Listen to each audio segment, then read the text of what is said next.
Right, so I'm in third space, Canary Wharf. Gonna be speaking to, yeah, you can see him, the mad Scotsman himself, Andy Macaulay. Andy, what's happening, my bro? We're gonna be, he's ready for it. He's shorter, I'm taller. We're gonna go and do it. He's whiter, I'm blacker. That's it, all right? We're gonna chat everything fitness, everything, right? Okay, so guys, yep, I'm here with the man himself, Andy Macaulay, PT instructor, lead instructor for third space. Andy, what's happening, man? It's all good, big man. How are you? I'm good. First of all, before we carry on, I wore the Mac Vengers vest, and you ain't got it. What's happening? You're colours, but you know. Sorry. I've got a couple of brands to represent. I've got Mac Vengers and I got Third Space. So. You're the man now, innit? You're the man. Still got the Captain America shield on my chest. That's it. So that's it. We're a Marvel fan just like myself. All right, so. You know what, so we'll start from the top. Yeah, so tell us your journey, man. Tell us like from when you first got into fitness and, you know, all the way up till now. Well, pretty much from as soon as I could walk, I got into martial arts. Started off something called gym judo, which literally a cross between martial arts and teaching kids how to fall. I was about 3 or 4 years old when I got into that. Me and my brother had loads and loads of energy, so mum thought I was going to help them burn that energy off and treat them how to stop fighting one another and get it done in a nice controlled space. So that was that, and then we started into kickboxing, karate, which went on to boxing, and pretty much any sport under the sun really when I was younger. Mainly fight training when I was younger then. Continued on, fighting to a quite a high level in kickboxing, and then boxing until I ripped my hamstring. Oh wow. Yeah, I ripped my hamstring when I was about 19, doing weights and kicking at the same time was a bit tough. Ripped it trying to kick someone in the face. Probably the same height as Darren, to be honest. Whoa, geez, that's definitely a turn of the hamstring, mate, I tell you. Okay, so going on from that, you know, what was your first job in fitness? What was your first like you know, proper job in fitness? My first proper job in fitness was when I was about 17, when I started working at one of my local gyms, got opened up, and I went in fresh as it started, and I actually helped build the gym. I painted it, made some of the machines, and yeah, started off there really, in a small town in a frog called Oban. Cool, so obviously that was in Scotland as well? Yeah, that was at my hometown of Oban. Yeah. So yeah, started off there. I was literally doing personal training, and I wasn't actually doing group fitness classes, I was mainly doing PT, gym floor classes, still doing martial arts training for people, and it wasn't until I started getting introduced to group exercise classes. The first one I did was spin, back in the day. Spin, yeah. That was the first one. That's what got me into group fitness mainly. Oh man, so spin car. Okay, cool. So literally going on like obviously years on from that, you know, you made a name yourself. So when you came to London, what was your first fitness like job in London? Well, my main fitness job here, first of all, I started off in Virgin Active as a personal trainer, but that didn't go down too well because I wasn't really good at working, being restricted. So I started off as a personal trainer there. But I wanted to teach classes as well, so it was a bit of a battle. They wanted me doing about 30 odd clients a week, but I still wanted to teach classes. Wow, okay. So it was a bit of a battle, and then eventually I chose to be freelance classes and do my own thing, personal training wise. So literally went our separate ways, kept teaching classes for them, and that was it really. Okay. So fast forward on. Now, obviously, you're at third space. You've had a bit of a journey in between now. Obviously, you was with Dignity Fitness as well, but now you're at third space. So, what is your actual role, and what do you actually do at third space now? So now, currently, I'm one of the lead instructors at Third Space. So this means that I'm set at one club. I can teach at the other Third Space clubs, but mainly I'm at Third Space Canary Wharf, which is ideal now because I used to be everywhere, teaching at different clubs, hectic life. Struggling to get my arse home to see my missus and my daughter, but now it's different here. I'm in one place, I'm scheduled a certain amount of classes every week, get to see the same members, build that rapport with members, get a schedule where I can go home, see my family, get to do school drop off, school pick up, push the as. So literally, let's go back a bit. So let's go back before obviously you got the role here. What was a typical week? What was a typical Andy week like? You know, in teaching classes, clients, because you did say that you barely got to see your family. So, what was a typical Andy? What was a typical Andy week from Monday to Sunday? How did it pan out for you? Well, usually I'd have the weekends off. Yeah. I'd have weekends off, But as soon as Monday came in, Monday to Friday, I would literally just go in and head first. But the biggest thing then was, I was always scraping and searching for that next bit of work. Do you know what I mean? So I had my classes, but always wanted more because it wasn't secure. That was the biggest problem as a freelancer at that time. Was that I was constantly working my arse off. When I'm going to get a new client, you know, if a client cancels, I need to get another client. My classes, when I'm going to get new classes, what I'm going to do then? This was the big thing. So Monday would kick off. Some days would be 13 hours, maybe more. I'd say the least, my smallest day was probably about 8 hours. That was probably my smallest day. Wow, and literally, you know, so if a client cancelled, if a class got cancelled or got taken from you, literally that's that like income gone. Yeah, completely gone. Wow, so that's literally, wow, literally just a hustle, was hustling.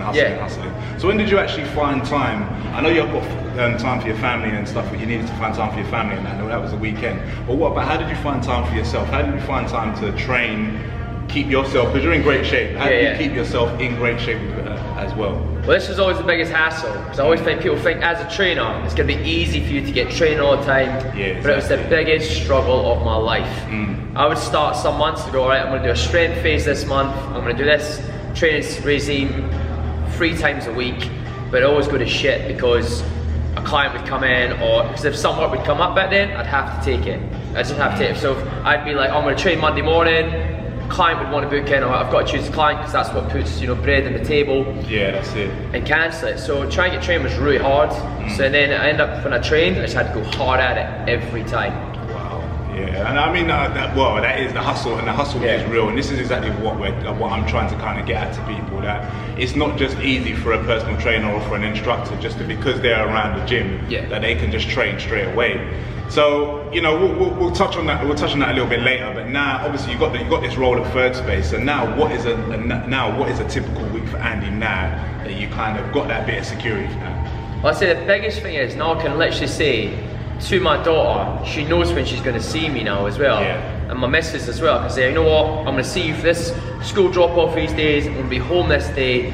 And also, I've not got that stress now of thinking, shit, if I've not got clients, I'm not going to make bank. So I can literally now be like, not got clients, it doesn't matter. I'm making enough money to support my family and live. I can actually put days now where I'm going to train. And I look at my schedule now. When I first got this job, the first thing I thought the schedule was going to be hectic. But when it actually came through, the schedule, compared to what I was doing, is like a dream.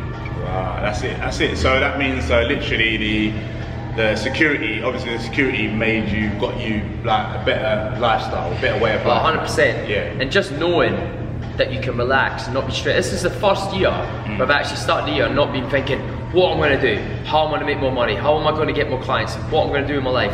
It's the first time I've ever felt just chilled and happy with what I'm doing and what I'm achieving. Yeah, that's good, man. That is absolutely amazing. All right, cool, man. So obviously you got here, you've done it, you've got here now, it's all good. So we're gonna push on to different kind of topics, like how you've kind of seen fitness change over the years, because you've been in fitness probably, you've been in fitness way longer than I have. You've been in fitness way longer than most people have. You know what I mean? So how have you seen it change between now?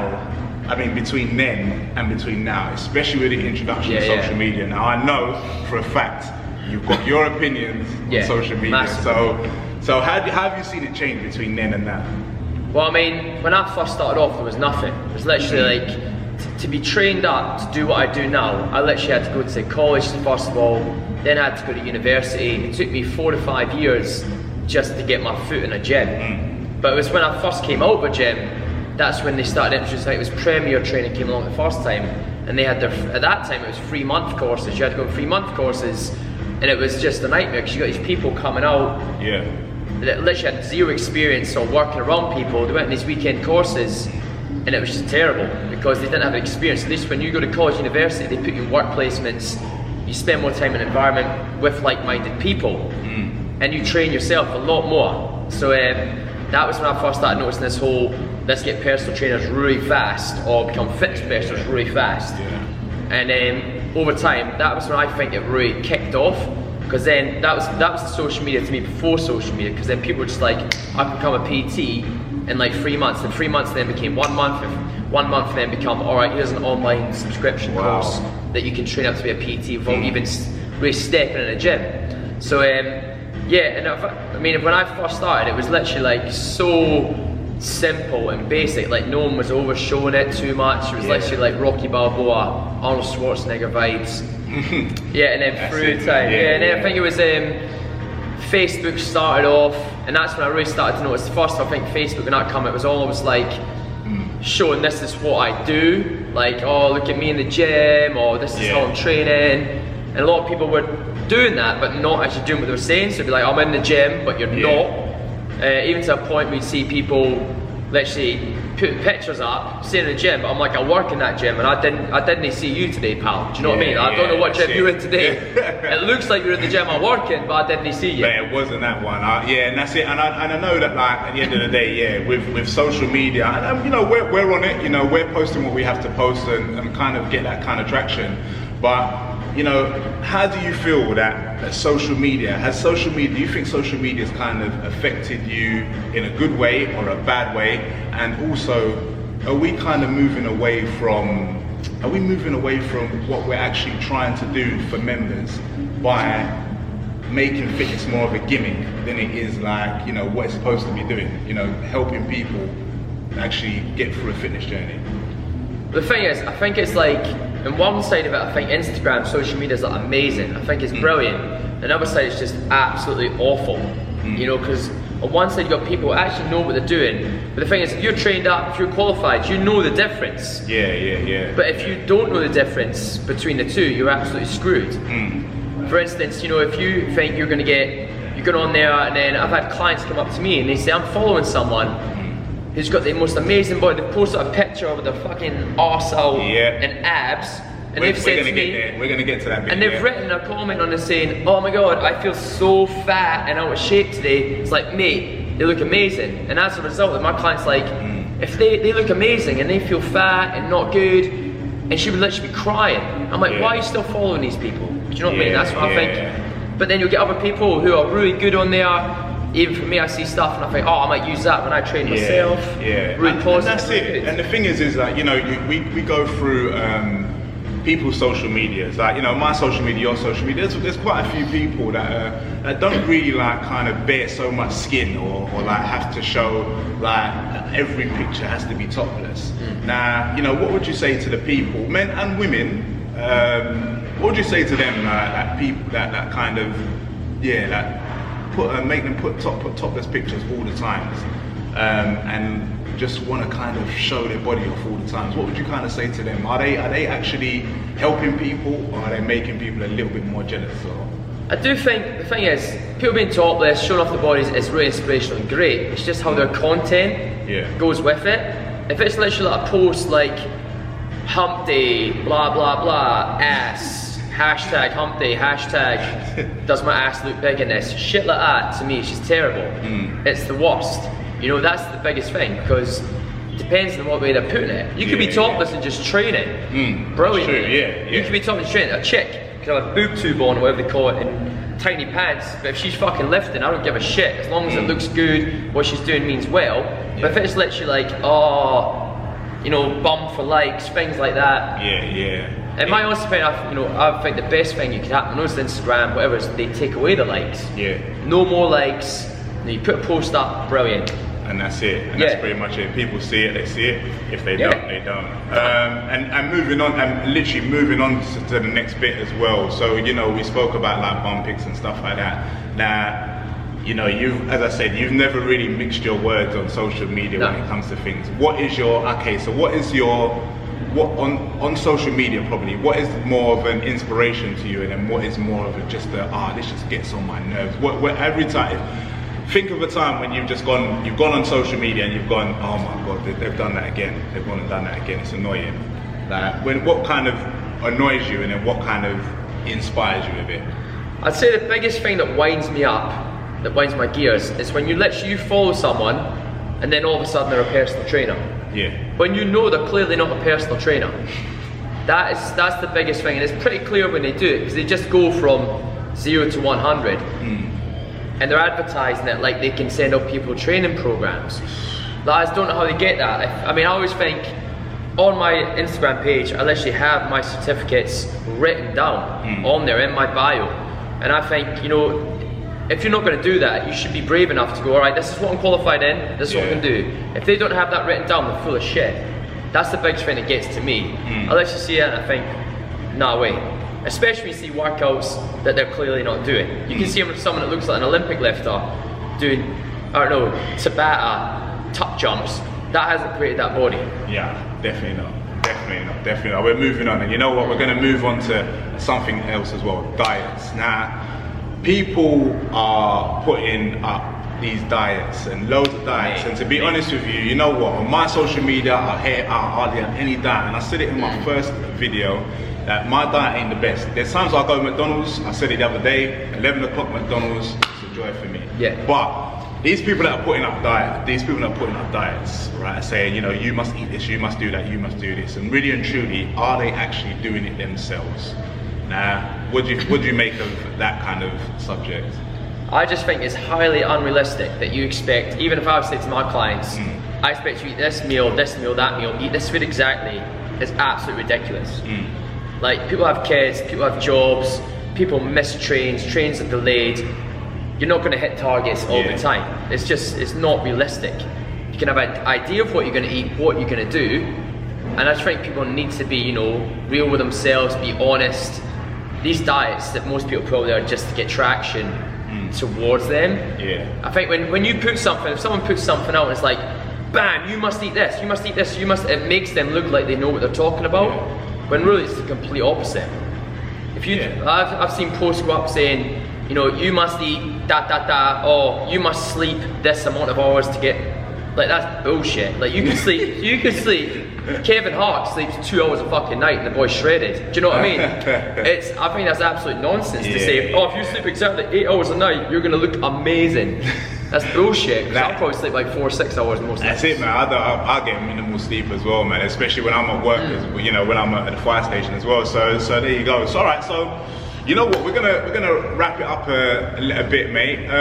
You know, any advice to people getting into fitness that want to be a fitness instructor or want to be a personal trainer? Any advice for them getting into it and how they could, you know, how you could probably guide them, like, especially with all of these influences and influencers and stuff like that?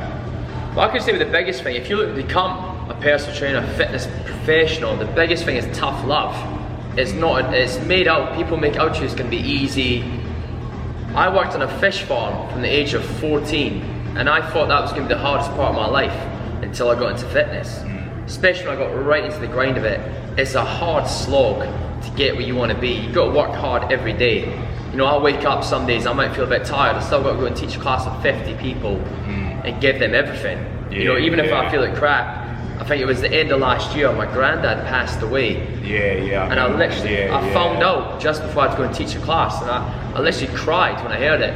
And I started to go and teach that day. I had to do 2 classes and do an addition after as well, do you know what I mean? And I just went through it. And then even after that, because I couldn't afford to go up to Scotland, that's why it's better now, because then I couldn't take the time off work. I was self-employed, I couldn't. So I had to keep working and working, and went up to Scotland for the funeral, come back down. So be ready for a tough life. If you want to get into fitness, it's hard. Yeah, it is hard. It definitely is hard. And that's exactly why that, you know, when we see it all plastered on the social media, like how these fitness professionals are all like, this is all the high life.